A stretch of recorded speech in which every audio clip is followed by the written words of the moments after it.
Мыйзам бузган ишкер субъекттердин ишин тергөөдө ишкер же ишкерликтин катышуучулары камалбашы керек. Ал эми ишкерлерди мыйзамсыз аракеттерге түрткөн, салыктан же мамлекеттик төлөмдөрдөн буйта өтүүгө көмөктөшкөн кызматкерлер жазаланышы керек. Фискалдык жана текшерүүчү органдар тазаланууну эң ириде өздөрүнөн баштоого тийиш. Саламатсыздарбы, кезектеги актуалдуу теманы назарыңыздарга сунуштайбыз. Бүгүн биз ишкерлерди коргоо чаралары тууралуу кеңеп курууга аракет жасап көрөлү. Анткени президент ишкердик субъекттерди коргоо боюнча кошумча чаралар туурасындагы жарлыкка кол койгон болчу. Мына ушул жарлыкта камтылган жагдайлар жана ишкерлерге карата каралган жеңилдиктер туурасында эл аралык ишкерлер кеңешинин аткаруучу директору Аскар Сыдыков, саламатсызбы Аскар Куттубекович, жана коомдук ишмер Темирбек Асанбеков, саламатсызбы, студияга кош келиңиз. Ошондой эле ишкер юрист Манас Нурбай уулу бүгүнкү маегибиздин меймандары. Арыбаңыз, студияга кош келиңиздер. Урматтуу Аскар Куттубекович, алгачкы суроону сизден баштай берели. Негизи эле президент ишкерлерди коргоо, ишкердик субъекттерге колдоо көрсөтүү туурасындагы мынакей жарлыкка кол койду. Эми бул жарлык жазылгандан кийин толук ишке ашып, инвестициялык климатка дагы, ишкерлерге дагы жагымдуу шарттар түзүлүп, ар бири аны бул турмушта сезе билиши керек да. Мен сурайын дегеним, биринчи көйгөйлөрдөн баштайлычы. Ишкерлер буга чейин кандай көйгөйлөргө, кандай маселелерге туш болуп келишкен? Ишкерлер туш келбеген көйгөйлөр жок болуш керек. Бүт эле көйгөйлөргө кабылышты. Мынакей пандемиядан улам сатып алуучу, элдин сатып алуучу жөндөмдүүлүгү ылдыйлады. Чек аралар жабылды, товарлар өтпөй, баягы кредиттерден улам болгон төлөмдөрдү төлөш керек болуп калды. Андан сырткары саясий окуялар болуп калды. Негизинен эле шайлоого чейин дүйнө жүзүндө практика ушундай. Ишкердик активдүүлүк ылдыйлайт. Инвесторлор дагы өз акчасын салбай күтүп турушат. Андан кийин саясий кризис кетти. Андан кийин мынакей текшерүүлөр дагы күчөдү. Акыркы 3-4 жылы биз ошондой текшерүүлөр, кошумча салык эсептөөлөр боюнча көп эле угуп келгенбиз. Бирок акыркы мынакей 2-3 айда, өзгөчө акыркы 1-2 айда андан да көбүрөөк бизге кайрылуулар, даттануулар түшө баштады. Ошонун баарын өкмөткө дагы, президентке дагы бүт баарын айтып атканбыз. Ошол маселени көтөрүп, ошондуктан азыркы чыгып жаткан жарлыкта ошонун көбү каралган. Январьдагы жарлыкта жана мынакей акыркы жумада жарлыкта каралган. Анын баары ишке ашат деген үмүттөбүз. Азырынча мынакей чындап эле экономикада ишкер чөйрөсүндө кырдаа абдан эле кыйын. Сиз бул тармакты абдан жакшы түшүнөсүз. Мына өзүңүзгө дагы бир катар ишкерлер сунуштар менен, ошол эле учурда өтүнүчтөр менен, нааразылык менен кайрылган учурлар абдан эле көп болгон да. Сиз кандай дейсиз? Ушул жарлыктын алкагында көптөгөн жагдайлар камтылган. Көпчүлүк телекөрүүчүлөргө түшүнүктүү, жеткиликтүү болуш үчүн сиз эмнелерди сунуштайсыз? Дегенде мамлекет тараптан кандай колдоолор болуш керек? Ооба, жарлыктын алкагында күч түзүмдөрүнө бир топ чектөөлөр, талаптар коюлду. Мындан ары жөнү жок текшербегиле, ишкерлердин аброюна шек келтирип камап койбогула, эгерде салыкты төлөбөгөн болсо, салыгын төлөсүн дагы, андан ары ишкерлигин улантсын деген талап коюлуп атат. Дагы кандай колдоолор болсо дейсиз? Андан башка да толгон токой колдоо көрсөтүүлөр болуш керек. Мынакей биздин кошуна өлкөлөрдө мисалы чакан ишкерлерди, өзүн өзү багып аткан ишкерлерди таптакыр салыктардан бошотуу фактылары дагы бар. Мисалы алардан да көп деле салык түшпөйт да, патенттен 1000 сом, 3000 сом. Ошолордон бошотушту, керек болсо социалдык төлөмдөрдү ылдыйлатуу, же болбосо бошотуу кандайдыр бир мөөнөткө. Ошондой чаралар кабыл алыш мүмкүн. Андан сырткары мынакей кошумча нарк салыгы боюнча.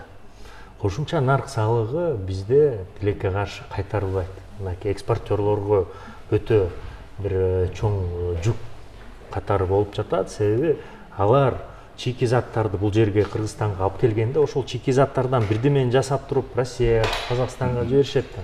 Ошондо кошумча нарк салыкты кайра кайтарылып берилиши керек. Бирок бизде андай мүмкүнчүлүк жок, бюджеттин мүмкүнчүлүгү жок. Ушул сыяктуу чаралар көп. Мынакей бюрократияларды азайтуу, салык системасында, бажы системасында, жалпысынан мамлекеттик кызматтарды жакшыртуу. Кыскасы, ишкерлер кабинеттерди, аткаминерлерди аралабай, барып туруп ишти жасашы керек да. Өз клиенттерин таап, кардарларга кызмат көрсөтүп, өз ишканасына баягы өнүгүүсүнө акча салып, инвестор тартып, жаңы багыттарды, инновацияларды алып келип иш жасашы керек да. А бизде болсо тилекке каршы мынакей сурактан башы чыкпайт, же болбосо текшерүүдөн башы чыкпайт. Көп учурда бир нече орган биригип туруп, мындай параллелдик түрдө текшерүүсүн жүргүзөт экен да. Бир жагынан салык инспекциясы, бир жагынан жана финполиция деп коелу, бир жагынан УКМК деп коелу. Ошолордун баарына жооп бериш үчүн аябагандай чоң убакыт талап кылынат. Ишкерлер стресс болот, эл дагы стресс болот. Анан көп учурда иш дагы токтоп калат. Себеби көп учурда мисалы ВМК деп коет, жана документтерди алып алуу. Ошондой эле бөгөт чарасын, камакка алуу деген бөгөт чарасын колдонулса, ошондой эле банктык эсептерине арест салынса, албетте иш токтоп калат. Ошондуктан мынакей жарлыкта атайлап жана коррупция боюнча бир нерсине тиешелүү каралган. Бизге көп учурда аткаминерлерди жоопко тартабыз деп четинен ишкерлерди дагы байлап коюшат да. Ишкерлерге дагы иш козгоп, аларды дагы тартышат. Анан ошолорго көп учурда баш коргоо чарасын жана камакка алуу деп коет дагы. Биз статистиканы карап көрдүк да. Жогорку соттун статистикасы боюнча 19-жылы бөгөт чаралардын 74% камакка алуу болчу экен да.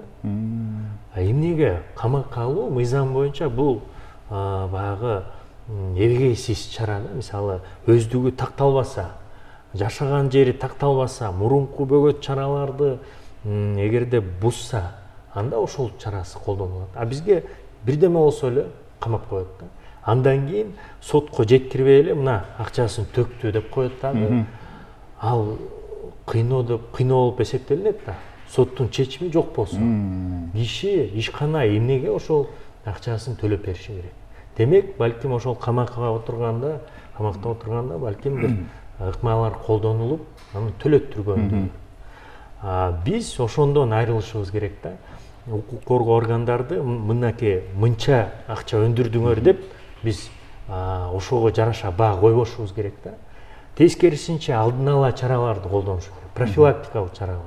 Мынакей жарлыкта да көрсөтүлгөн профилактикалык чаралар болушу керек.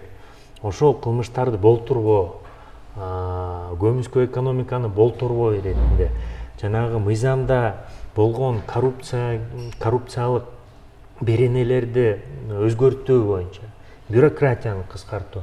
Тескерисинче керек болсо укук коргоо органдар жардам бериши керек. Укук коргош керек.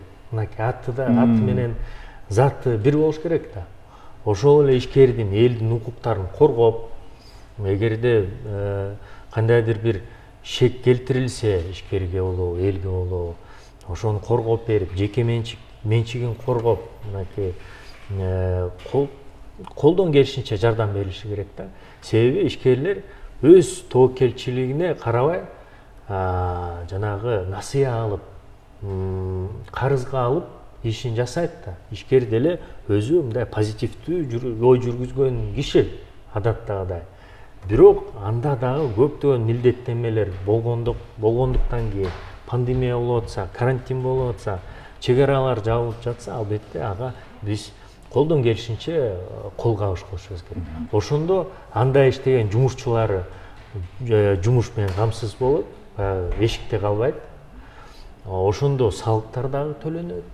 Ошондо биздин экономикабыз өсүп, мекендештерибиз сыртка чыкпай, биздин өлкөбүздө иштей беришет.